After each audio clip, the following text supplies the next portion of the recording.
And here's the unfortunate part about all of this. I felt extremely bad for the Detroit fan base and that football team last night. But now, after finding out all this new information, I feel 10 times even worse. It straight up sucks. That's the only way to describe the situation. It sucks.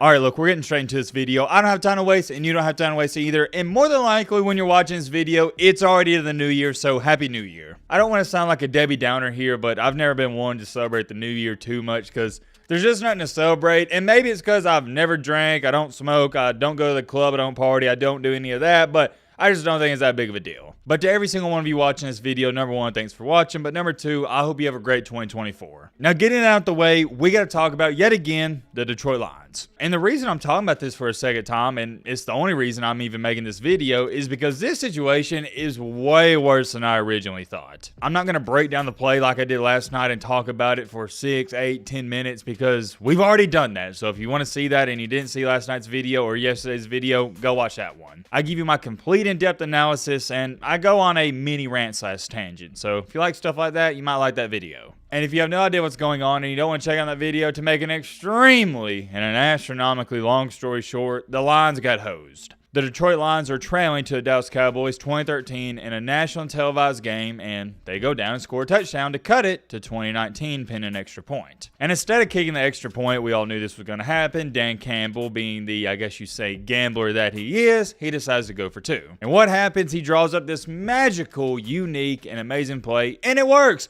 Not the Cowboys, my apologies. The Lions, they're up 21-20. They're in prime position to win the game. But the Lions wind up getting called for a flag because apparently and allegedly, number 68 never reported. And I'll show you this picture right here, and we've seen the video clips of it. He clearly and obviously reported to the official. And there's no need to elaborate on this anymore. The refs, more importantly, Brad Allen, blew the call. Do you really want me to sit up here for the next 10 minutes and just rant and rave on how the refs cost them this game? We know this. It's over. It's in the past. It happened. It is what it is. You can't do anything about it. But here's what we're going to do now. We're going to take a look at some of this new information that has been presented to us. For starters, let's take a look at this video that Dan Orlovsky posted on Twitter last night. I haven't seen it. I had about 3 to 4 people send it to me and said, Matt, I want to see your reaction or get my reaction to it. And yeah, let's do it. So Matt wrote a clip. Okay, here's my take on the ending of the Cowboys-Lions game. So offensively, I would be shocked if Decker walked over there and didn't report. That's a very special play.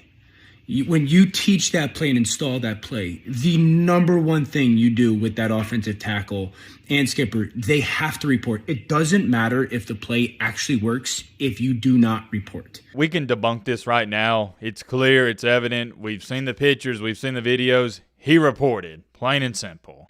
I will be shocked if he doesn't report. Number two, if he did and that official blows that moment, there has to be consequences. It completely changes the landscape of the NFC playoffs. All right, I'm going to pause right here. Last pause. This is what's got me intrigued because I'm not exactly 100% sure on how this affects the playoffs that much. Don't critique me too much in the comment section. Yes, I keep up with the NFL. Yes, I love watching the NFL, but I don't know as much about the NFL as I'd probably like to, and as much about the NFL as I do with college football. That was a terrible way to say it. Let me dumb this down even more because that might have confused some of y'all. I haven't been keeping up with the playoff race for the NFL, if that makes more sense. So what I'm saying is I don't know how this affects the Detroit Lions. All I knew is now they can't get the 1 seed. That's a certain.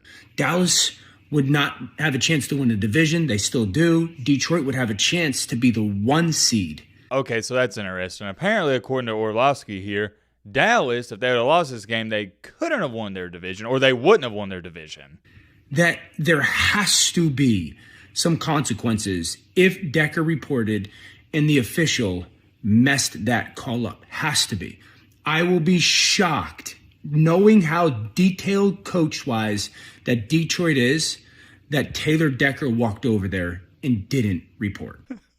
I read some of the comments and somebody said there would definitely be consequences for that ref. Roger Goodell will give him a raise. On a serious note, moving on here though, the news came out earlier today that Brad Allen's referee crew is expected to be downgraded and out for the 2024 NFL playoffs. So I guess that's good news, but it still doesn't take away from the fact that they blew the game. And I saw this on Twitter today as well, and it really changed my perspective on everything. Somebody tweeted out, this dude, referring to the ref, cost the city of Detroit millions of dollars, referring to Ford Field and all the small businesses around the area. And the chance for the Lions fans to experience a home playoff game atmosphere, he should never officiate another NFL game in his lifetime. Now I do want to throw this in there to correct this person. The Lions will be hosting one playoff game for sure because they won their division. And as critical and as harsh as I've been on Brad Allen and that entire refereeing crew, I don't think he should be banned from doing another game in his entire lifetime. That seems like a little too much. I definitely believe he should be punished, and there's gotta be repercussions for his actions, though. I'm 10,000% behind that. But I'll tell you this much. If all that's gonna happen to Brad Allen and this refereeing crew is they get downgraded, that's not enough to me. You know what I want to happen and what should happen? Is you take money out of their pockets just like you take money out of all these other players' pockets. And no, I'm not saying you should fine them as much as you fine the NFL players because they're obviously making different type of money. But what I'm saying is that same percentage you would take away from Patrick Mahomes for saying something bad about the refs, you need to take away from these refs for blowing a call like that. For example, and I know it's not like this, but if you're going to take $50,000 away from Patrick Mahomes, then I want to see you take $5,000 away from Brad Allen. That's how you send a message to these referees. They don't care too much about being downgraded, but you know what people care about, and you know what men, and not just men, but men, women, everybody cares about? Money. That's how you mess with somebody, and that's how you get them thinking twice about their decisions. But going back to this tweet here, that is a really great point that I didn't think too much about. If Detroit winds up winning that game against the Cowboys, and let's just say, theoretically speaking for the sake of this video, they get the 1 seed and they get to host two, not just one, but two playoff games, that's what, for the city of Detroit?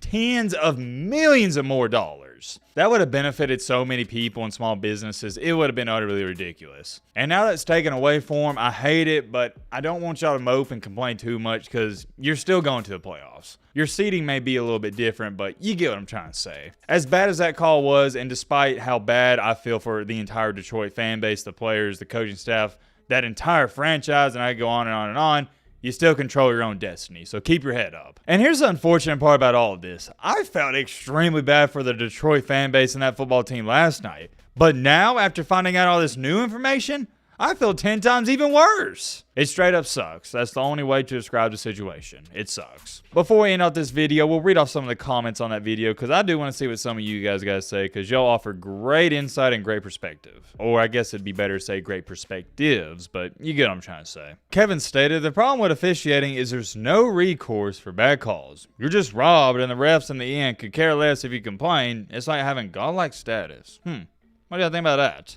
Christopher stated, I'm a Lions fan. I'm livid, but unsurprised. This always happens to us versus Dallas. Any important game we play against them in Dallas is horribly officiated. And yeah, I wonder why. It almost seems like it would benefit the NFL more if the Cowboys always beat the Lions. Just something for your train of thought. You know, since the Dallas Cowboys are quote-unquote America's team. Check out this comment. It's pretty long, but I see it's got a lot of likes, so let's check it out. I haven't even read it. This is coming from Moonhead8550. What about that? I like that. Very unique username. As a Lions fan, we knew, in all caps, before the game even started, that the refs would play a part. It was Jimmy Johnson getting blown on national TV night. It was the crowning of CeeDee Lamb as the greatest wide receiver ever night. Troy Aikman was on commentary. Heck, even ESPN had a quote-unquote Let's Go Cowboys commercial. They wanted Dallas to go undefeated at home. We knew. We absolutely knew and predicted that the refs would be a factor, and they were on several calls, but the 2-point was just the most blatant. We thought the days of the refs screwing the lines were over. Wow,